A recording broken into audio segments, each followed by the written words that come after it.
Bem-vindo ao Informação Celeste, onde cada notícia é um gol de placa.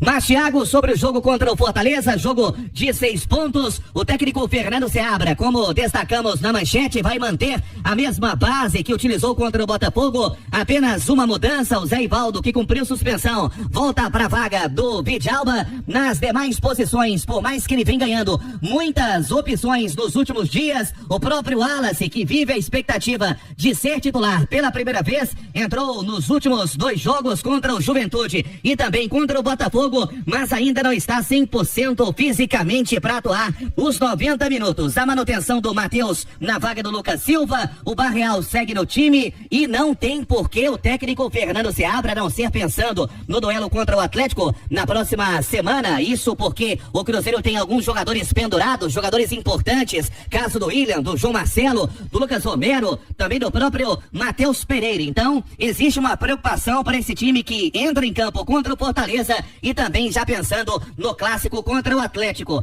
E outro detalhe, Thiago, o Cruzeiro que tem no setor de ataque, até teve ontem também informação que a Itatiaia já trazia dentro da sua programação, o empréstimo do jovem Robert de 19 anos, de Pirapora, indo aí para o Copenhague da Dinamarca, o Cruzeiro dando destino, rodagem, né, para jogadores que não estavam com espaço. E tivemos, por outro lado, uma novidade em campo, que foi o Gabriel Veron, iniciando todo o processo de transição para o seu retorno à equipe, lembrando, uma lesão na coxa no dia 23 de julho, ficou de fora dos últimos jogos. O ataque deve ser mantido com Caio Jorge e o gringo lutador no ataque, o Lautaro. É esse Cruzeiro que vai se desenhando para o duelo contra o Fortaleza. A Mineirada já deixando Belo Horizonte, mas o Cruzeiro ainda trabalha neste domingo pela manhã, antes do embarque para Vitória, seu nome e seu bairro. Boa, Rubens Júnior, o Alexandre Simões. Desde que assumiu o Cruzeiro, o Fernando Seabra, ele vem alternando, né? Hora por opção própria, hora forçadamente, lesão, suspensão, o ataque do Cruzeiro, né? Ele não tinha os 2 centroavantes ali, o Rafa Silva e o Dinheiro,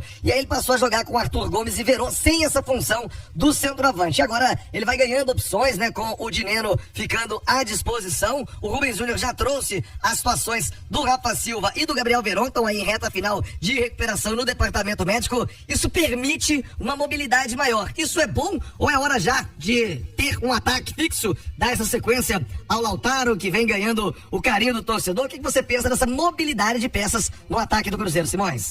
Thiago, eu acho que assim, né, que time titular acho que ninguém tem mais. Eu acho que os treinadores deixam isso muito claro nas entrevistas coletivas dele, né? Outro dia foi o Milito falando, né, que pensa o jogo com 16, 18 jogadores, então e quem entra é tão importante quanto quem começou, dependendo do desenho que o jogo toma. O que eu acho que é importante, né, é que o Cruzeiro tem jogadores de características diferentes para uma posição muito importante, que é o comando do ataque, né?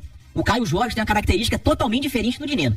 E vai ter momentos em que ele vai ser muito importante, mas vai ter momentos em que o Cruzeiro vai precisar desse cara de área mesmo, centroavantão, bom de jogo aéreo, de fazer o pivô, de disputar com o zagueiro. Então eu acho que isso é um grande ganho que o Seabra tem, e trabalhando com a fartura, né, coitado? Ele teve períodos aí de tanta escassez de jogador, por elenco curto, muita gente machucada, e agora nesse momento ele tem várias opções para armar esse time do Cruzeiro aí. Eu acredito que o Cruzeiro já vai começar também a rodar, porque esses jogos com o Boca Juniors eles são muito importantes e a sequência é muito dura, Thiago. E o compromisso do Cruzeiro é um confronto direto contra o Fortaleza. Vamos colocar a classificação da Série A na tela. Hoje tem um Atlético em campo, como eu disse, outros jogos importantes. O Flamengo é o líder com 40 pontos, Botafogo, vice-líder, também 40 pontos. O Palmeiras tem 36, o Fortaleza nesse momento tem um ponto a mais que o Cruzeiro, 36 pontos, fechando o G4. O Cruzeiro é o 5º colocado com 35. São Paulo, que joga hoje contra o Flamengo, pode alcançar o Cruzeiro nestes mesmos 35 pontos. Ô Léo Figueiredo, rodada importantíssima, um confronto direto. Se o Cruzeiro vence, e a gente já lamentou aqui algumas vezes,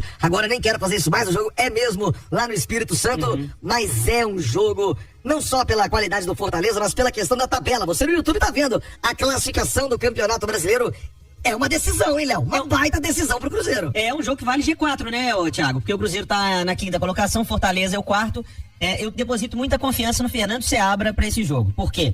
Porque um grande trunfo do Cruzeiro, um dos grandes trunfos, aliado à qualidade do Matheus Pereira, do William, o Cássio já chegando muito bem, os reforços, o Wallace e Matheus Henrique entrando no meio, mas o Fernando Seabra tem mostrado uma capacidade muito grande de fazer com que o Cruzeiro identifique o seu adversário. O Seabra tem sido muito inteligente ao identificar como o seu adversário joga, como ele deve marcar, como ele deve se comportar no jogo. Então nós já vimos o Cruzeiro marcando pressão, o Cruzeiro marcando mais atrás, o Cruzeiro jogando em contra-ataque, o Cruzeiro explorando muito lado, o Cruzeiro jogando mais pelo meio.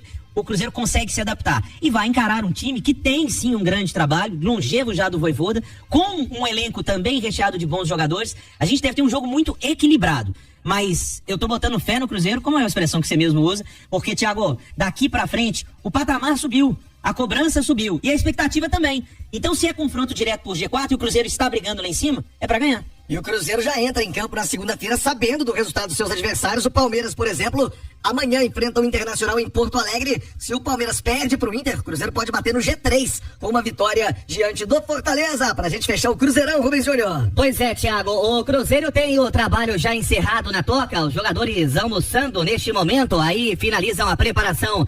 Neste domingo, a gente falava sobre, jogadores que estão deixando o clube, o próprio Robert, e o próximo deve ser mesmo o José Cifuentes, o equatoriano, deve voltar para o Rangers da Escócia. Lembrando, o Cruzeiro vem nesse processo de renovação do seu elenco, já teve atletas, que deixaram a equipe, caso do próprio Rafael Elias, que foi para o futebol do Japão, o João Pedro foi emprestado para Mirassol, agora o Robert para o Copenhague da Dinamarca, Stênio, que estava emprestado ao futebol português, também vendido para o futebol ucraniano, e para dar espaço a outros jogadores, o próprio Rafael Bilu também foi para o CRB. É o Cruzeiro que vem se encorpando, porque o departamento médico vai ficando cada dia mais tranquilo, mais vazio. Fato é que ontem tivemos o Verón deixando o DM já nesse processo de transição para o campo de jogo. É o Cruzeiro para a segunda-feira dos 6 pontos, Thiago. Essa foi a informação celeste.